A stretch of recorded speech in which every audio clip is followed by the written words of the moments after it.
Hello, everyone, and welcome to another behind the scenes of our Transfigured Nights concert series. Now, as many of you probably know, we're celebrating the 20th anniversary of the Transfigured Night concert series.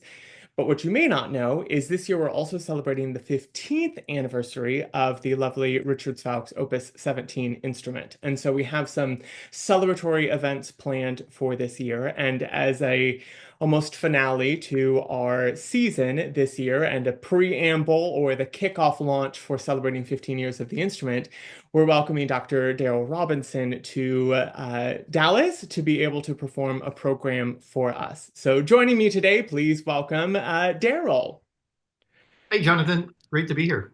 So wonderful to have you here. Now, let's start with the music. Now, I'll include kind of in the notes for all of this, the actual program, but I understand is appropriate. You have an Easter themed concert for us. I'd love to hear what went through your mind as you were picking repertoire.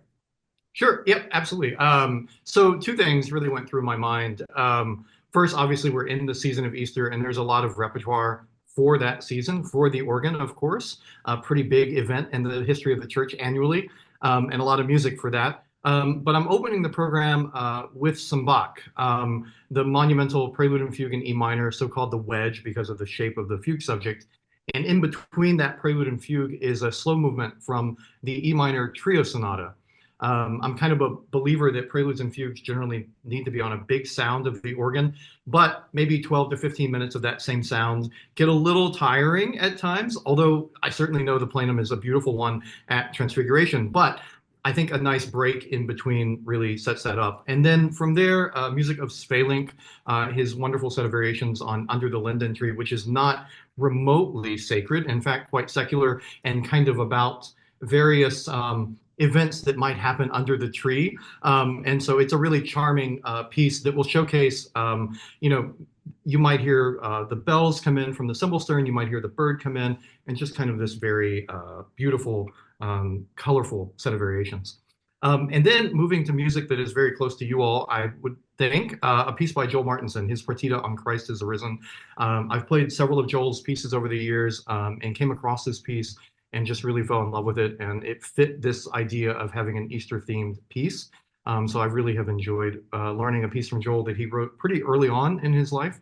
And he said it was published a bit later, but so it's I think, a really knockout, wonderful piece. And all the registration indications, even though it was written many years ago, you can tell he had an instrument like Transfiguration in mind. Everything just fits the organ perfectly. And then music of McNeill Robinson and D'Andrew, a wonderful French classical composer, a set of variations on O Sons and Daughters, Let Us Sing. And then Jean Alain's wonderful variations on a theme of Janikin. That's very modal and very evocative and just beautiful piece of music that's appropriately in the same key of the final piece of the program, Charles Tournemire improvisation on Victime Pascali, transcribed by Maurice Duruflé. Of course, these were recorded improvisations that Duruflé took the recording and transcribed them by ear and did a little doctoring up here and there. We still have the recording of the original, and so you can tell where Duruflé maybe made a few decisions for Tournemire. But it's a really wonderful piece that captures the kind of fire and just the dynamic energy of the Easter season. And when I was looking back at previous programs, I noticed that the dedication recital played by Jim Christie, he closed that recital with the Tournemire Victime. So I thought this would be a great way to also honor the 15th anniversary of the organ. So That's perfect. What a great program. All the different colors and sounds from sitting under trees as spring is certainly in full bloom around Easter. I think it all works so well. And I do have to chuckle at Duruflé's leeway with Tournemire's improvisation, as Duruflé himself being a composer of renown. You know, a composer always has to be a composer. And so the idea that he took some liberties and edits with somebody else's improvisation is slightly humorous to me. it is. Duruflé was such a perfectionist, though. I mean, I often, it's one of the great tragedies of how many scores he destroyed himself because he didn't feel like they met Mm. an expectation. And I wonder how Tournemire would feel, about some of his improvisations being recorded and then transcribed for eternity. Yep. Yeah, yeah, absolutely. Now, you have some history as well with the Richards Fowkes. It sounds like maybe you were up in Dallas a number of years ago. So I'm curious about your experience when you heard it then. I don't believe you've performed on the instrument, so this is your first time to be able to perform. But what your memories are of it, if that influenced the repertoire selections and any of that would be great. Yeah, absolutely. It was probably about 2013, so more than a decade ago, that I was in Dallas with a group when I was doing my master's at Rice University. We took a trip up to Dallas and had some time with the instrument, and of course, remember the instrument being incredibly beautiful. I mean, visually, it's such a stunning organ. That red case in the back of the room is really so striking, and Richard Fowkes is so known for really responsive key action and beautiful voicing. And so I knew the instrument sort of through that experience. I was also just in Cincinnati maybe about a month ago playing a recital and got to go spend a few hours with their recent instrument in Cincinnati, which is also beautiful. And honestly, I've been doing a lot of my preparation for this recital here in town. We have a beautiful instrument by Paul Fritz that, while not directly related, the layout and the sort of dynamic and scheme of the instrument is very similar. So I feel like I've had the real luxury of prepping on an instrument that is very much related to the Richard Fowkes there in Dallas. Yeah, that's beautiful. And I love knowing that we'll get to hear maybe some bells and some bird calls, some of the stops we don't always get to use, but are fun fun additions to that instrument for sure.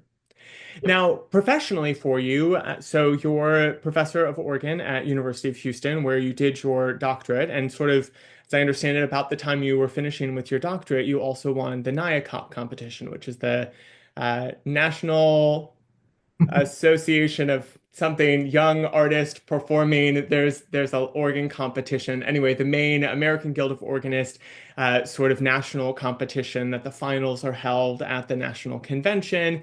It provides you then with 2 years of concert management, and I understand you've continued under management with that. And so curious how that experience has really shaped your career to this point. Sure.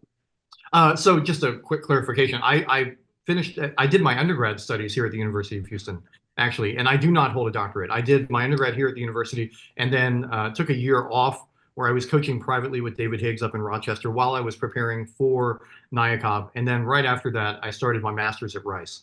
And then right after that, I got my first teaching job up at Westminster Choir College in Princeton. And so I never had the opportunity to go back to school and get a doctorate. And anyway, but I was finishing up my undergrad at U of H, and it was always kind of a dream to enter the AGO national competition. And like all competitions, that one has required repertoire. At that point, it was all required repertoire. Now you have some choice of repertoire, so you can kind of showcase your personality a bit and all of that. In 2012, the year I entered it, it was all kind of mandated repertoire, but it was all repertoire like the Liszt BACH and the Franck B minor chorale and the Dupre B major. It was all repertoire that I like really loved, and so I felt this strong urge to really enter that year. And yeah, it ended up, through various rounds, recorded rounds, semifinals, and then finals, which were held in Nashville in 2012. It's a pretty rigorous, long process, but ended up winning first prize and audience prize with that. And yeah, the prize money at that point wasn't kind of the main appeal. It was that you have a free recording. So my first commercial recording was because of that. And then, yes, indeed, 2 years of artist management through Karen McFarland. And at kind of the end of that time, when my 2 years was up, John McElliott, the president, and I had a conversation and asked to stay on. And I was really honored to be able to stay on and have been with them now since 2012. So I'm old enough to think of my life in decades, which still bothers me, but I'm trying not to let that kind of weigh me down too much that I can think of, decade chunks of life now. So, Yeah, yeah. and yeah, I've been at the University of Houston now 8 years, and I teach here basically all the organ courses and undergraduate through doctoral students here at the university, and have a really wonderful dynamic studio. And the university, I'm sitting in my office there, and one of our new practice organs, we've bought 3 new practice organs in the past 5, 6 years. So the university has been incredibly supportive of me and my time here. So I'm really grateful to be back home, truly, in every way. That's really special. I certainly know Dr. Bates and Matthew Durst have been wonderful to that program, but it's also been so exciting to see how you've really launched the program as well, and the addition of all of these new instruments. It's been really fun to watch the success of that. And then with Ken Cowan over at Rice, Houston is its own organ mecca here in the center of the U.S. and love hearing that it's in such capable hands with you, and also knowing that this is not your like home living room that has this setup that you're calling from the office. This is my studio here at the university, and yeah, it's a beautiful. This is a Martin Pozzi organ behind me that we acquired in 2020 amidst COVID. That was fun moving the organ from California in the middle of COVID, but it's a beautiful instrument as you can see, and we're very spoiled to have a great collection of instruments here. Well, Daryl, thank you so much for your time today. I know how much we're looking forward to your program. So that is on Sunday, May 4th at 7 p.m. At the Episcopal Church of the Transfiguration. So we look forward to seeing all of you there for what will be a really special treat of a program experiencing all the musical colors that the Richards Fowkes has to offer. Thanks so much for your time today, Daryl. I really appreciate it. My pleasure. Thanks.